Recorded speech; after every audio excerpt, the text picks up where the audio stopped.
I am Signal SCV Deputy Managing Editor Perry Smith, here with Executive Editor Jason Schaff and Political Reporter Crystal Dwan. Katy Hill, welcome to our Signal Editorial Board meeting. Thank you. Thanks so much for having me. We're creating these informal conversations with the candidates for the 25th Congressional District so we can have an open-ended discussion on the issues that matter most to our audience.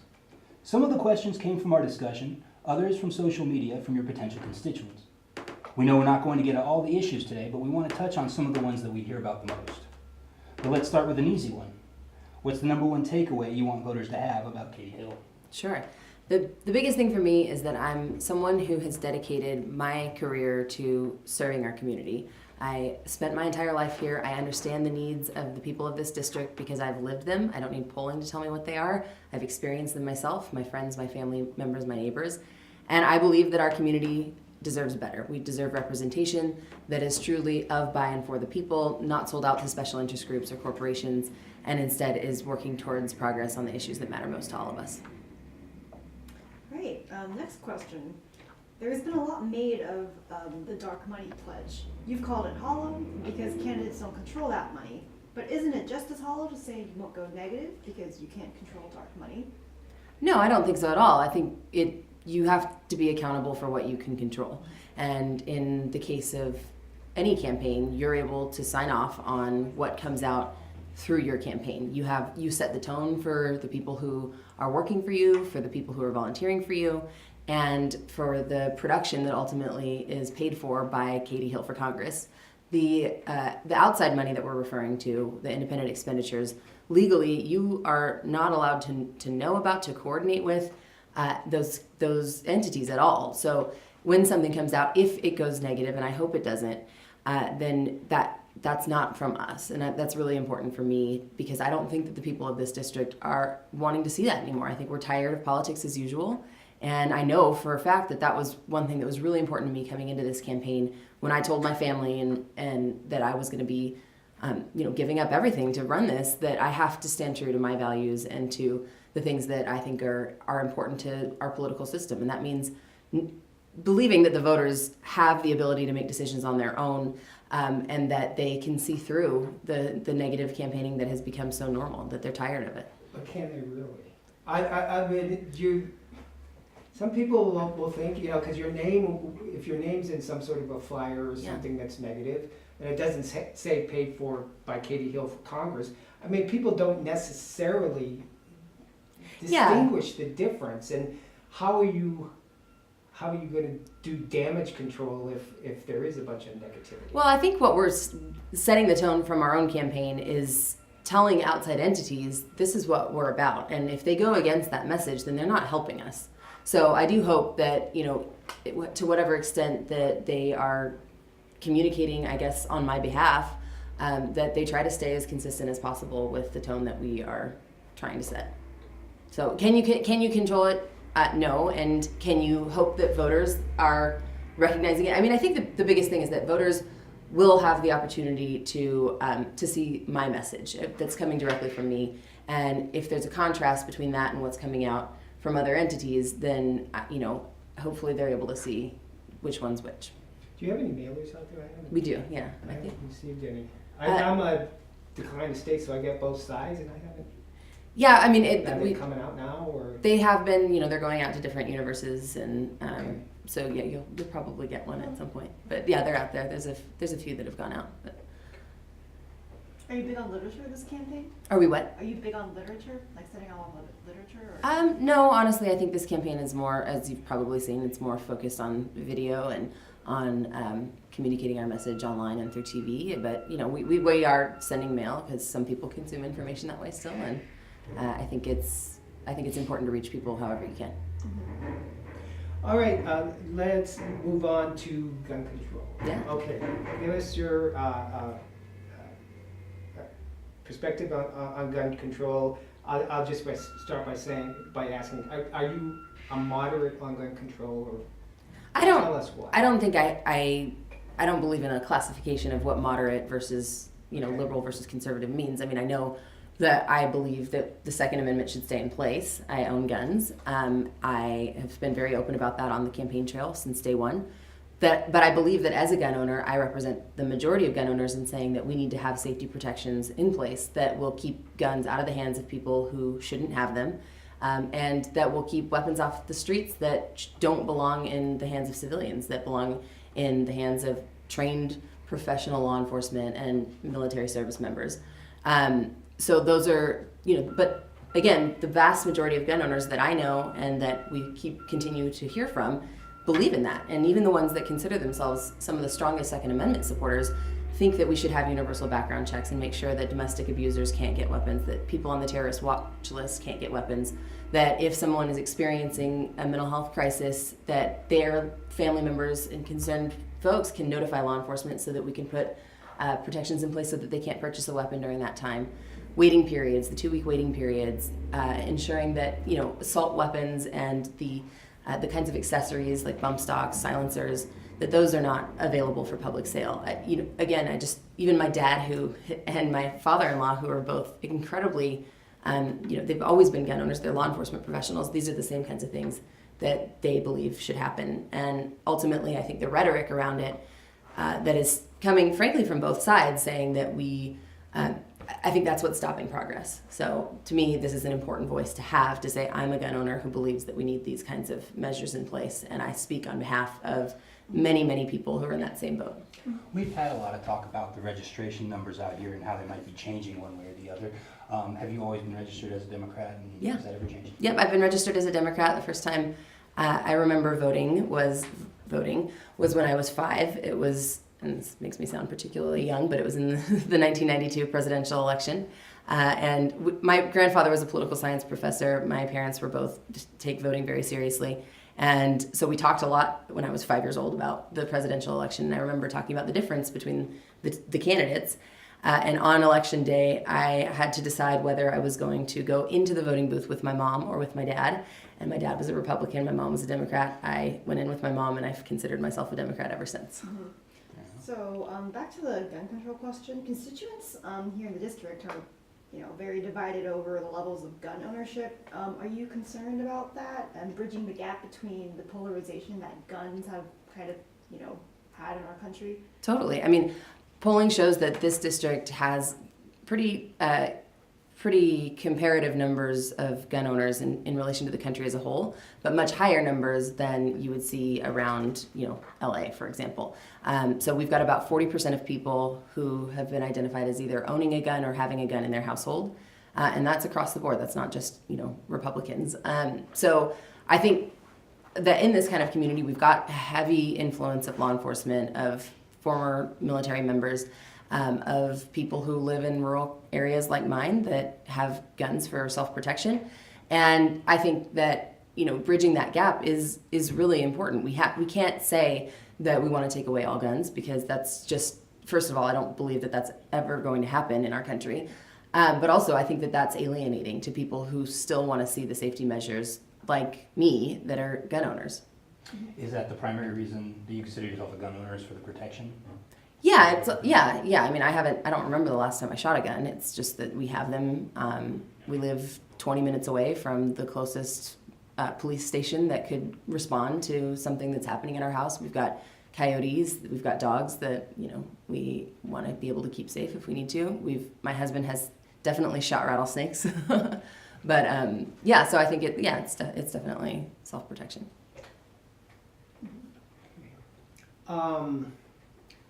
Back to being maybe a moderate. People are saying that you're a moderate on a lot of issues. Where do you break with the Democratic Party clearly? Where most Democrats, where do you break with the Democratic Party? I can't identify one particular issue that I would break with the party on, but I do think, and I actually think when people are calling me a moderate, like, we as humans, we just try to lump people into categories that I actually don't think are productive. And what does moderate mean to you? Well, that's maybe something different to everybody. Right, exactly, and that's why I don't think that it's Right. any of these kinds of classifications or things that I believe in. I mean, you could say that I think on the two ends, there's conservative, and then there's there's liberal or progressive, and I definitely am more to the progressive end than anything else. But I think that what we have to do and what we have to trust our leaders to do is look at each issue on a case-by-case basis and try to figure out what is going to be best for our community, what is going to be effective. And I don't think that we want somebody who is solely committed to the party line on either side. And I think, that's one of the reasons that Representative Steve Knight, I think, is having trouble now, is because he has voted along party lines almost entirely. And I think that that's just not what this district is looking for. So that doesn't mean I'm going to break with the Democratic Party on any particular issue, but if they are going in a direction that I think is not representative of this district, is not beneficial to this district, then I'm not afraid to say that this isn't what I'm going to stand up for. But you haven't seen one instance where that's happened with the party in the last couple of years that you could kind of point out and say maybe that's where I would have done things a little bit differently? There's been so little progress on in Congress that I think it's hard to say what's been passed over the last couple of years that I can actually point to. You would have liked to take differently than the party, because obviously, like you said, at that level there is the polarization. So Yeah. how would you?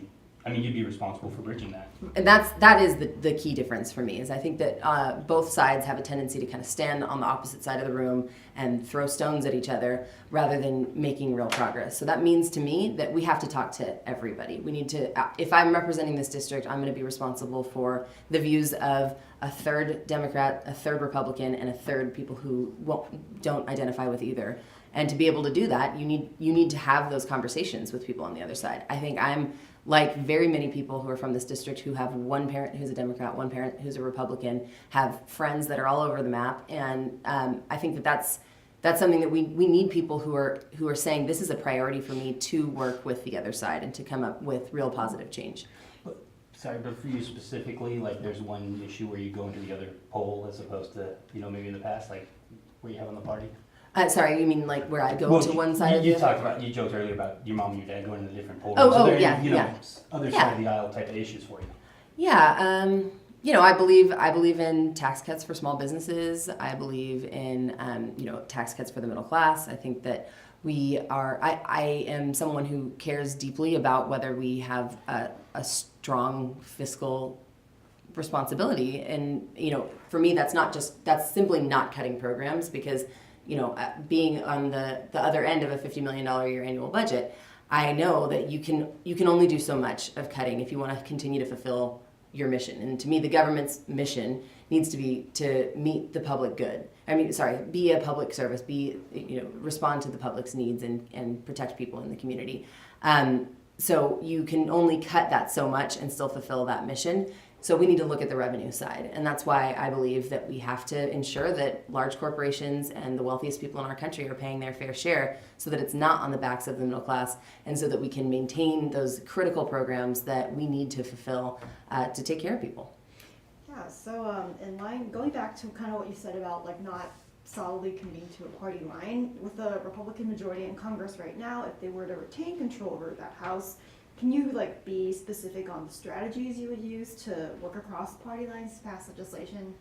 Sure.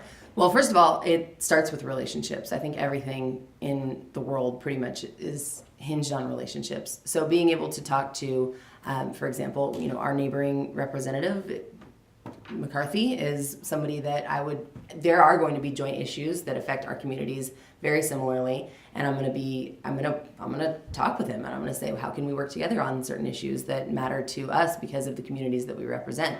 I think there's lots of opportunities for that, and I really think that this time we have such a wide range of people who are hopefully going to be coming in as Democrats from purple districts, that we're going to have a lot of ability to sort of dictate the direction that we go. And I think that our constituents are demanding a government that actually works, and that means working across the aisle, because if we continue to have this totally divisive split of that goes back and forth, that switches control every few years, we are simply never going to get anything done. We've seen this current leadership try and undo everything, so many of the issues that were passed before. And I think it's because they've been passed on a partisan basis on both sides for too long. So I think we really have to bridge that. We have to change that. And frankly, I think most people these days want to see that. Does that mean that you would,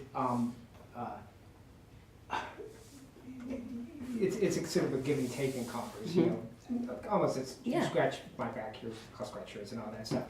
Would you, you know, take that strategy where you'd like, you know, work with Republicans on something that, you know, it's not something that you don't, that it doesn't matter to you whether it's not that big of a deal, you know, that you would vote with them on something that's, you know, kind of considered a Republican issue, or I mean, don't know if I'm being clear here, yeah, but I think- you know what I'm saying? Yeah, I think so. Not totally take the Democratic Party line and like, oh, you can't even talk to them about That's what I won't do. I won't Okay. say I'm not going to talk to people who are from the other side, because I really believe that when push comes to shove, we've got far more in common about what we want to accomplish for our country than we have apart.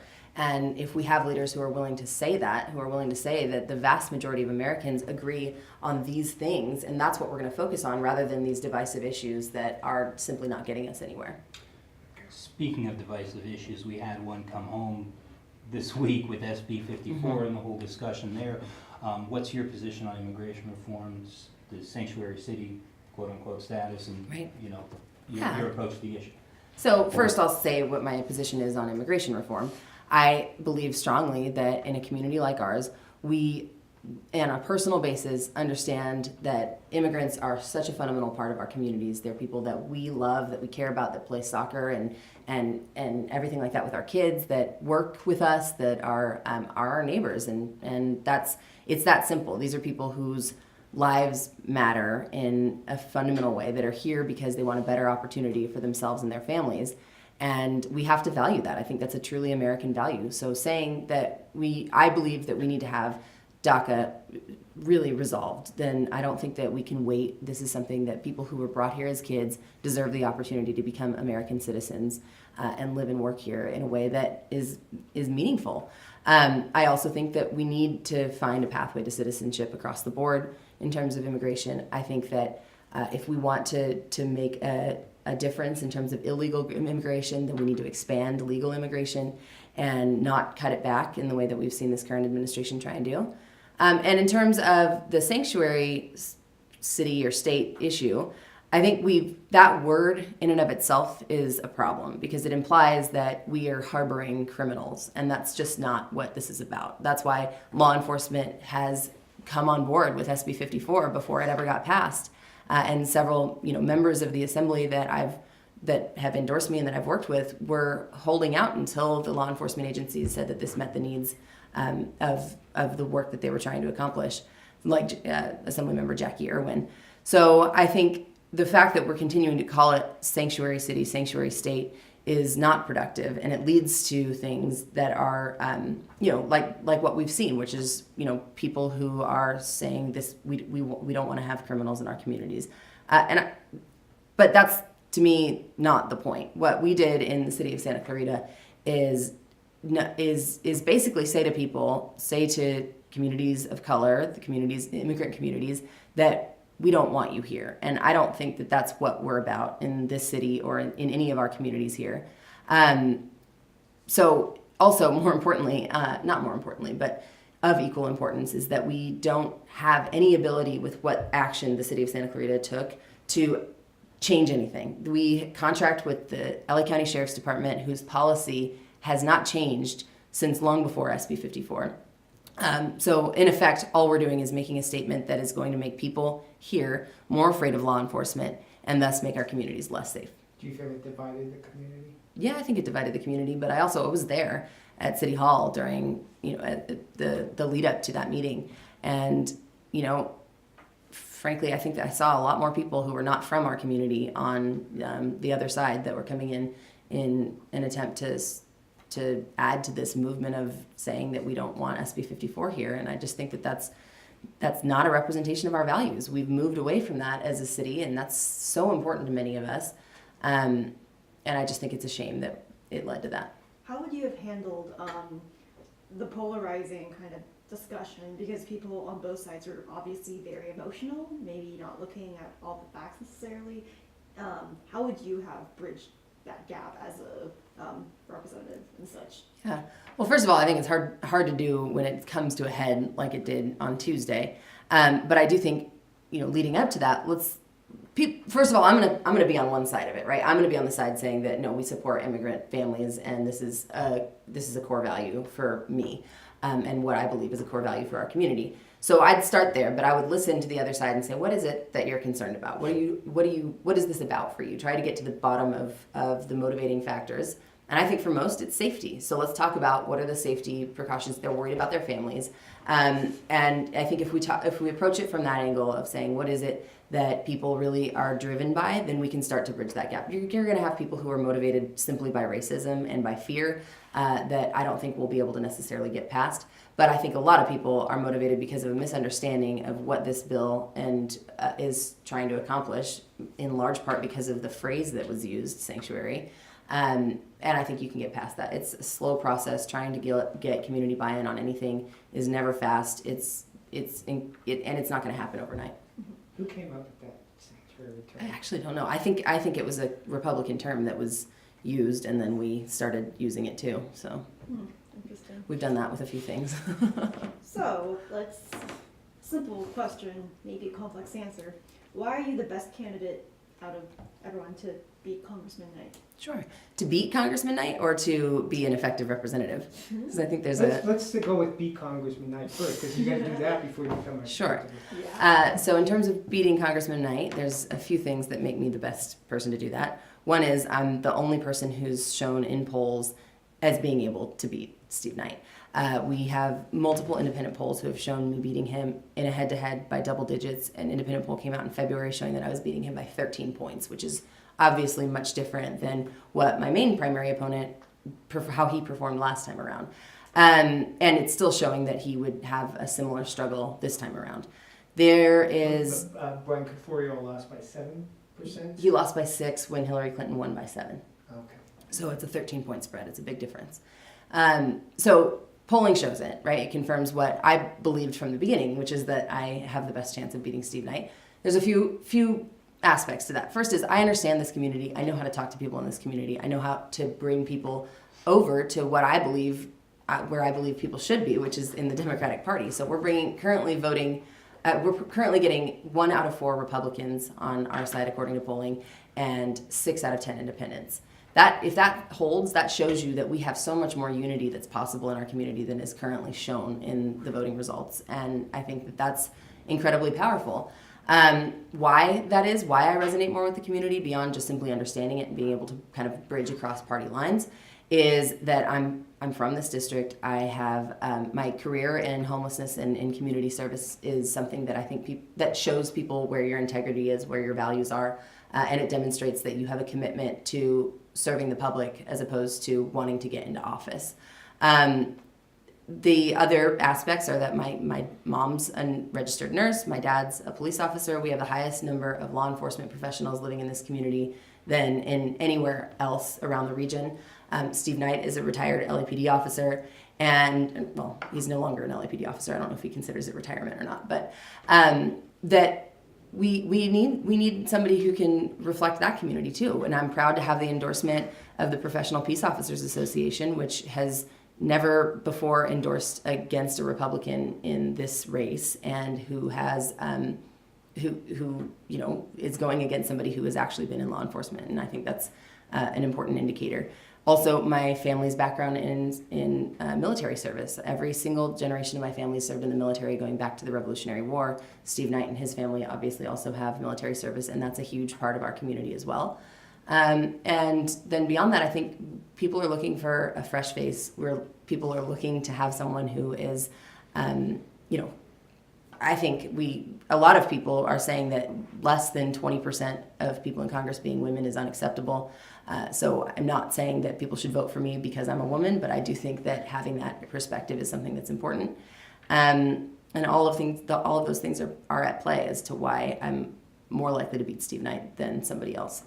In terms of why I would be the best representative and most effective person of the group is because I'm the person who's actually developed and passed legislation, who has brought hundreds of millions of dollars to the organization that I previously worked for, including federal funds, and who has implemented those. More importantly, I've worked on the ground in terms of addressing the issues that people care about, in terms of affecting positive change.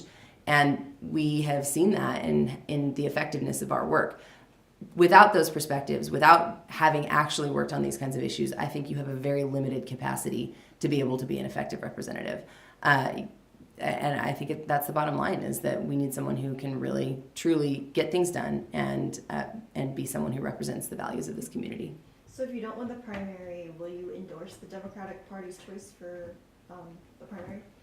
Look, I've said from the beginning that we need to support the Democrat that goes against Steve Knight, regardless of whether it's me. But I really hope it's me. Frankly, not just because I want to do this. Because when push comes to shove, it's hard. I know I'm signing up for a commute to Washington every single week. I'm signing up to spend most of my time away from my family and the people I care about. But I'm doing it because I think this needs to happen. We need to have this kind of change. And I think that I'm the one who has demonstrated my integrity throughout the course of this campaign. So the negative rhetoric wouldn't dissuade you from endorsing somebody who might have put out an attack piece on you? No, I mean, look, this is politics. I knew that I was signing up to be attacked. I wasn't expecting it to come as strongly from the Democratic side, especially because we'd all pledged not to do that from the beginning of this campaign. So I was, disappointed to see that, but ultimately it's politics. And I saw Brian Caforio 3 days ago for a forum that NextGen did after the attack piece had come out. And, we just talk to each other like humans. There's no hard feelings at the end of the day, so. Well, many felt the reason why we're asked about this is many felt some of the bitter partisanship that led up to November 2016 played a role in the outcome. What do you pledge to do to heal the party tensions after the primary, if you are successful? If I am successful? Yeah, that means sitting down with the people who opposed me from the beginning and saying, like, I understand that you had someone else that you wanted to win this. How can we mend this? How can I make you feel like I will be a good representative and someone that you aren't just voting for because they're a Democrat, but because you actually believe in? So it's reaching out to the people who are the strongest opposers or opponents of mine, I guess.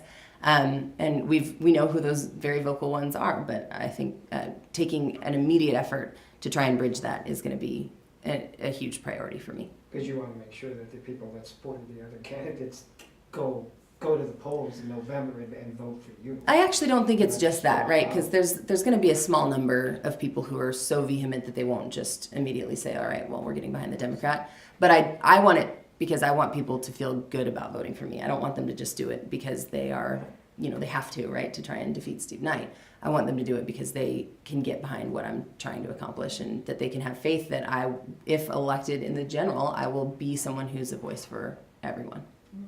So, a few days ago, Vice News profile piece, She's Running, I believe it was called, presented a very candid view of you. Mm-hmm. Do you regret opening yourself up that much to the cameras, or are you happy with their portrayal of you? I think, it's hard to say whether you're happy or not, right? But so it was a definitive risk for me to say that these camera crews could follow us around in some of the most intimate situations of a campaign and get a truly behind the scenes look. And I was advised by pretty much everyone in the political realm to not do that. My campaign manager's smiling over there. But I think the reason I agreed to it was because I think it is so important for regular voters, regular people, to see behind the curtain of politics, because it was incredibly eye-opening for me. And when this opportunity came up, it was originally going to be just a short segment with Vice, but I told them, I said, I'm willing to expose myself in this way because I think this is what's going to allow people to start to believe in politics, believe that a regular person can actually do this, and more importantly that this is what it takes, that this is the kind of system that we're trying to change. So you get at least what happened to me, and that probably means that the Vice producers and camera folks were doing their job, is that after 3 months of them following you around, you kind of forget that they're there, and that means that I was just myself, right? That's something I've tried to do throughout the course of this campaign continuously, but sometimes it means I'm going to have a potty mouth. Do you feel like politics usually hasn't been that candid or transparent? No, never. I don't think. I think the reason that it's gotten a lot of attention is because what kind of politician will open up in that way and will let you see the regular side? of them. So that's something that I knew that it was putting me in a position of risk, but I also think it's something that people of this community and of this country deserve to see. And if they ultimately feel like they can't vote for me because of something they saw, then, I understand.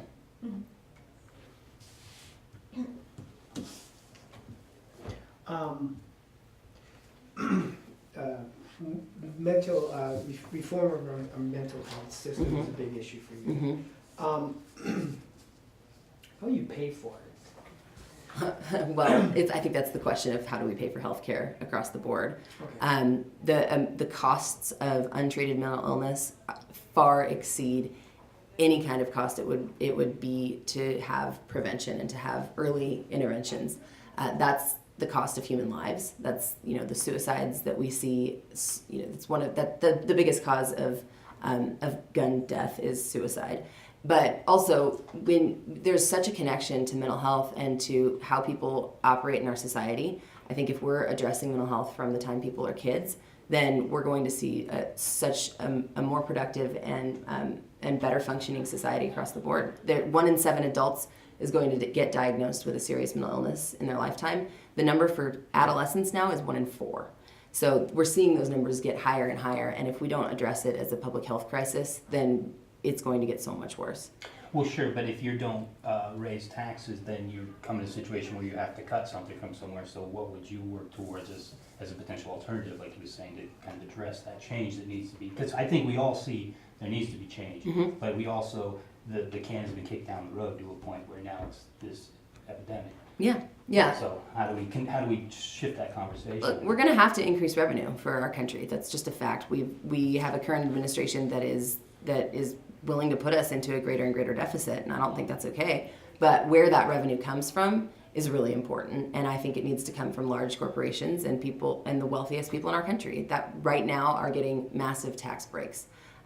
So if those folks and those entities are paying their fair share, then we're not going to have the revenue crisis that we do, and investing in mental health will be frankly easy. Do you think that turning the deficit, and if you get elected and you go out there, and you are there for a while, Yeah. you're going to need to address the deficit issue, which is going to get Worse. You prepared for that, and do you have any thoughts on that, or? Yeah, I mean, I think that it's been an issue that, frankly, the Republicans have been able to latch onto and say that they're the party of fiscal responsibility, and I don't believe that to be true at all. So really saying that this national deficit, this national debt that we are dealing with is something that we've been pushing on for future generations. As a young person, as someone who would be one of the youngest members of Congress, I know I'm sitting there being one of the people that's going to have to deal with it when that really comes to a head. And that means we have to start addressing it now.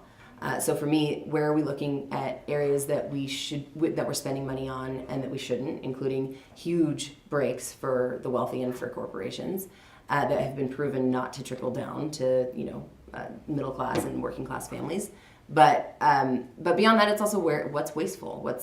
How are we being more effective as a government, and really intentionally looking at that. I can't tell you how much of my job at PATH was looking at the budget and balancing the budget. And there were times when the organization, especially early on, had major revenue shortfalls that we had to address, and it means making hard decisions in some cases, making those kinds of cuts. So ultimately, that will be, I think, should be a huge part of any legislator's job. So how would you balance that sort of reform with protecting the interests of small business owners who are having trouble making ends meet when we also have this need to raise the federal minimum wage? Yeah. So what do you mean? How balance which part? Raising the federal minimum wage with protecting the interests of small business owners. How do we reconcile maybe two needs that are a little opposing? Yeah, well, so for small business owners, I think we need to, if we have a tax system that is making it easier for small business owners across the board, then paying fair wages isn't going to be nearly as huge of a concern. But we need to allow time for a transition period, and we need to accept that this is the direction that we're moving, so that people can actually function in our society, especially in a place like California where we have really high cost of living.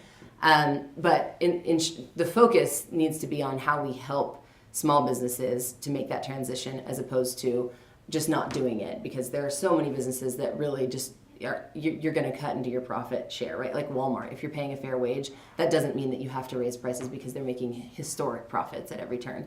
And most large corporations, that's the case. So but instead we need to focus on which entities are going to need help to make that transition possible. All right, last All one. right, and our last question is, what is your favorite restaurant in the Santa Clarita Valley and why? All right. Well, I have a few. The one that pops to mind immediately is Chi-Chi's, because I've been going forever. But La Casina is another one that is a classic. What else? And why?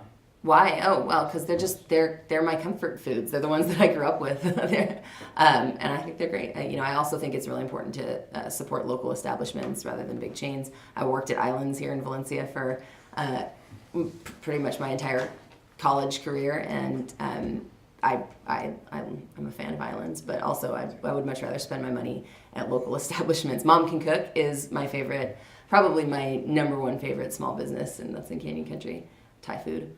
Yeah. Thank you very much, Katy Hill, for taking part in our editorial board meeting today. Thanks for Appreciate having your me. time. Thank you. Thanks.